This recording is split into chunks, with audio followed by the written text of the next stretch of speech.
How's it going, everyone? It is Andre Williams, and over here we talk stocks and we focus on one thing. Always protect your profits. And today we're going to be talking about MMAT metamaterials, which ended up having a strong day inside of the market. I know many of you were excited to see this. We've been talking about it for quite some time. And you know what? Things are coming into fruition. I won't waste any more time. Let's jump into the agenda. If you're new to this channel, I just want to let you know we have timestamps down below inside the description. But if you are a shareholder or you're thinking about taking a position, I highly suggest you watch this full entire video. So the first thing we're going to be going over is the technical analysis. We want to know support, we want to know resistance, and what are we looking forward to going into next week. And then we're going to be going on Fintel, taking a look at the recent institutional ownership and as well as the short interest information. We want to know, does it continue to have short squeeze potential? And then afterwards, we're going to be taking a look at the order flow distribution, where institutions loading up on shares today. We saw it run quite a bit, and we want to get some answers of, hey, what the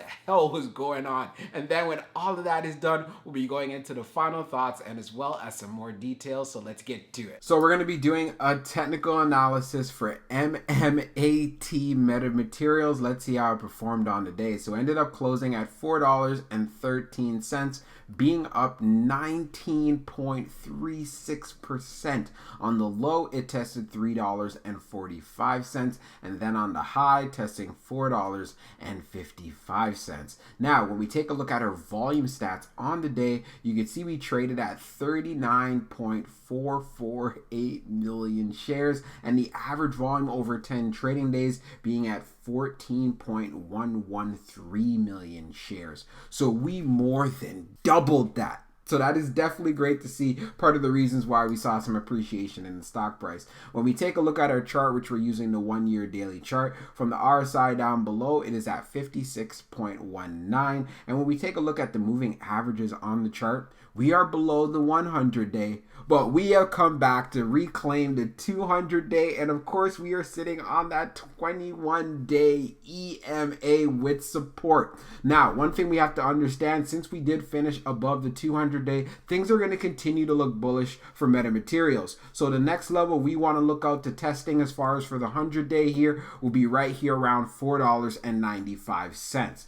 Is this going to be happening on Monday? It all depends if we have a lot of volume coming into the stock like we had today. But one thing we are aware of, we did end up reaching the area of $4.55, and we could see, hey, this was an area where we had some resistance within the past. So if we're able to get past this $4.55, that's part of the reasons why I'm going to be looking for a strong move so we can get just below $5 and see where we can go from there. As far as if it does decide to pull back, of course, I would like to see some strength and some consolidation and some support holding up at this 200-day. Even if it takes a day or two just to kind of establish that as an area of support will definitely be great, and it will be healthy for the stock overall in general. If it does pull back further, of course, you guys want to see a continuation of the 21-day EMA actually holding up, which currently set at $3.56. Keep in mind, in the past, this was around $3.50. So, of course, since the price has gone up, we're moving up, all right? So I just want to make sure you guys are up to date, you're aware, you know what you need to look out for. So let's see what happens next week. So we're on Fintel. We're going to take a look at the recent institutional ownership and as well as the short interest information for metamaterials.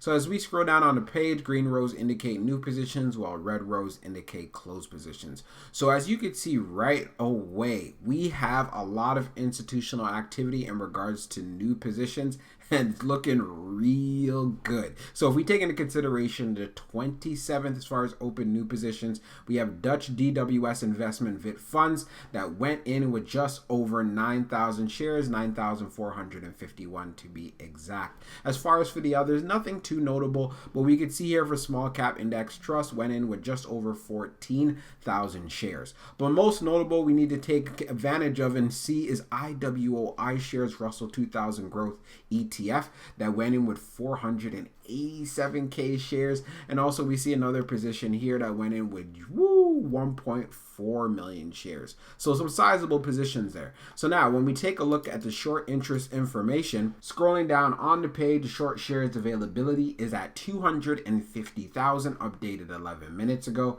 And for the short borrow free rate, it is at 2.09%, updated 11 minutes ago as well. When we take a look at the history of the short volume ratio, we can see for August the 24th, it was at 31.90. Then on the 25th, it was at 22.36, so it went down. And then for the close yesterday, went to 19.54. So it's going to be very interesting to see when the numbers come out later on in the evening. Is it going to go down or is it going to go up? This is very key. But as far as short squeeze potential is, yes, there is a little bit that is left inside of metamaterials. But keep in mind the levels that I normally look for a stock to say, you know what, it has short squeeze potential, it can really start moving very quickly, is usually at 21% or higher. And that's part of the reasons why. Let's see what the numbers are going to be later on in the evening. Now let's take a look at the order flow distribution for metamaterials. So we can see on the inflow side, it was at 39.22, and then on the outflow side, it was at 36.15. So we ended up having an inflow day. When we take a look at the large, we have 1.49 million, and as far as on the outflow side, it was at 0.44. As far as on the medium, we had 23.46, and then on the small, we had 14.27. And on the outflow side on the medium, we had 22.59, and then on the small, we had 13.12. So our inflows killed every single category. Now, when we take a look at the large scale orders in the last 5 days, you can see for the 23rd to 24th were outflow days, and we had 0 on the 26th and as well as the 20th. But if we take a look at today, August the 27th, you can see it there, 1,048.53. So we had institutions that loaded up with large scale orders in MMAT, and we ended up seeing some strong moves in overall price action. So as far as going into next week, things are definitely looking very interesting here. I was inside of the Webull comments showing some of my technical setups and so on, and many of you were just like, yeah, man, your prediction was on point. But if you know already and you've been watching this channel, you already know how we do. But anyways, let's jump into the final thoughts and we'll go over some more details. So for my final thoughts for MMAT metamaterials, when I went on Fintel, I just checked my phone not too long ago, and I saw that the short interest or the short volume ratio is around 27%. Before, when I did the recording, it was around 19, and I was saying as far as for short squeeze potential or a high likelihood, we look for stocks that generally have 21% or higher. But in this particular case, of course, we're at 27, so things are looking good.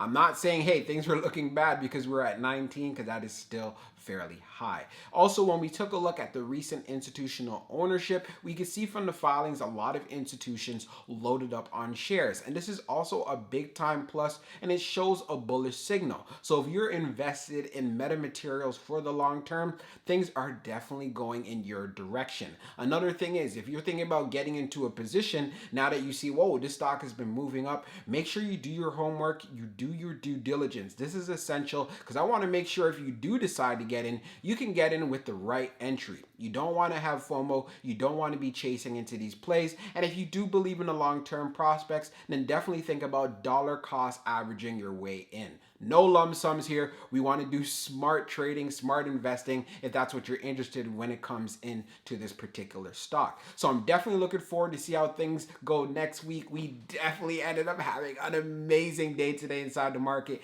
and congratulations to all the shareholders out there. We'll be talking real soon.